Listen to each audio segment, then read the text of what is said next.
ஐயப்ப கோயில் சீசன் வந்து முடிய போகுது. அடுத்தது வெள்ளிங்கிரி ஆண்டவர் கோயில் பிப்ரவரி மாதம் வந்து மலை ஏறுறதுக்கு வந்து அனுமதி கொடுத்துருவாங்க. போன வருஷம் எப்படி சபரிமலைக்கு கூட்டம் வந்ததோ அதே அளவுக்கு கூட்டம் வந்து இந்த வெள்ளிங்கிரி ஆண்டவர் கோயிலுக்கும் கூட்டம் வந்தது.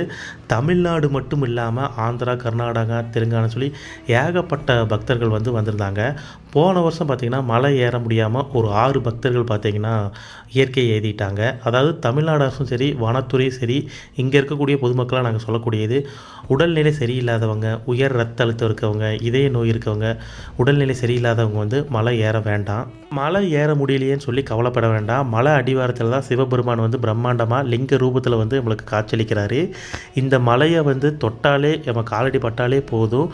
ஸோ மனம் உருகி மலை ஏற முடியலாட்டியும் மனம் உருகி இந்த கோயிலை வேண்டினாலே கண்டிப்பாக சிவபெருமான் வந்து உங்களுக்கு அருள் வந்து கொடுப்பாரு. வெள்ளிங்கிரி மலை பயணம் பார்த்திங்கன்னா 5 மாதங்களுக்கு மட்டுமே பக்தர்கள் வந்து மலை ஏறுறதுக்கு வந்து அனுமதி கொடுப்பாங்க. மீதி 7 மாதமே பார்த்திங்கன்னா மலை ஏறுறதுக்கு வந்து அனுமதி இல்லை. பக்தர்கள் யாருமே வந்து மலை ஏற முடியாது. ஏன் கேட்டிங்கன்னா இந்த 7 மாதமும் பார்த்திங்கன்னா மழைக்காலங்கள். 2வது பார்த்திங்கன்னா மேலே வந்து கடுமையான குளிர் இருக்கும். வனவிலங்குகள் வந்து அதிகமாக நடமாட்டம் இருக்கும்.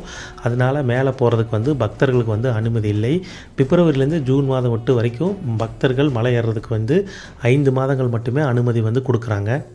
இந்த வெள்ளிங்கிரி ஆண்டவர் கோயில் பார்த்திங்கன்னா வருடம் முழுவதுமே வந்து திறந்திருக்கும். 5 மாதங்கள் மட்டுமே மலை ஏறுறதுக்கு வந்து அனுமதி வந்து கொடுப்பாங்க. அந்த 5 மாதங்கள் தான் ஏகப்பட்ட பக்தர்கள் கூட்டம் இருக்கும்.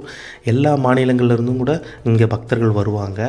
மற்ற 7 மாதங்கள் பார்த்திங்கன்னா அந்தளவுக்கு கூட்டம் இருக்காது, நார்மலான கூட்டம் இருக்கும். அந்த 7 மாதங்களில் தான் இப்போ ஏன் டிசம்பர், ஜனவரி மாதம் பார்த்திங்கன்னா கோயிலோடைய மலை அடிவாரத்துக்குள்ளே இருக்கக்கூடிய கடைக்கும் சரி, தினமும் ஒரு ஒற்றை யானை வரக்கூடிய செய்தி வந்து பார்த்துட்டே தான் இருந்தோம். தினமும் ஒரு ஒற்றை யானை வந்து அங்கே இருக்கக்கூடிய கடைக்குள்ளே போய் ஏதாவது சாப்பிட்றதுக்கு இருக்கான்னு அப்படின்னு வந்து பார்த்துட்டு இருந்தோம்.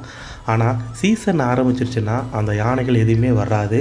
காரணம் என்னன்னு கேட்டிங்கன்னா சிவபெருமானுடைய கட்டளைக்கு இணங்க, அதாவது இந்த பிப்ரவரி மாதம் வந்து சீசன் ஆரம்பிச்சிடும். அந்த 5 மாதங்களும் வந்து ஏகப்பட்ட பக்தர்கள் கூட்டம் வரும். அப்போ பார்த்திங்கன்னா எந்த ஒரு வனவிலங்குகளும் வராது. காரணம் என்னன்னு கேட்டிங்கன்னா சிவபெருமானுடைய அந்த கட்டளைக்கிணங்க பக்தர்களுக்கு எந்த ஒரு தீங்கும் வந்துடக்கூடாதுன்னு சொல்லிட்டு மற்ற எந்த விலங்குகளுமே வராது. மற்ற 7 மாதங்கள் பார்த்திங்கன்னா கூட யானை, சிறுத்தைங்க கூட வரும். ஆனால் இந்த சீசன் ஆரம்பிச்சுன்னா எந்த ஒரு வனவிலங்குமே வரவே வராது. எப்படி சபரிமலைக்கு மாலை போட்டு ஒரு 30 நாள் விரதம் இருந்துட்டு வெறுங்காலில் மலை ஏறி ஐயப்பனை பார்த்துட்டு வர்றாங்களோ அதே மாதிரி தான் இந்த வெள்ளிங்கிரி ஆண்டவர் கோயிலுக்கும், அதாவது விரதம் இருந்துட்டு வெறுங்காலில் ஏறி மலை ஏறி போயிட்டு வர்றது தான் ஒரு பாரம்பரியமாக இருந்தது. ஆனால் இப்போ எல்லாருமே செருப்பு போட்டு தான் ஏறுறாங்க. ஸோ அதை பற்றி நான் ஒன்றும் சொல்ல விரும்பலை. ஆனால் பாரம்பரிய முறைப்படி பார்த்திங்கன்னா நமது முன்னோர்கள்லாம் வெறுங்காலில் தான் இந்த மலை ஏறி போயிட்டு வந்திருந்தாங்க. அதுதான் வந்து பாரம்பரியம்.